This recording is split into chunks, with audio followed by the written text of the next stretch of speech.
काहे ना बनवला दर्द दिल के दवाई।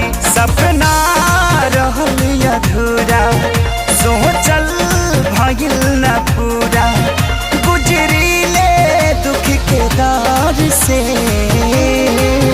बस ये तने कराए राम जी, दिल लगे नया बुके हुआ से।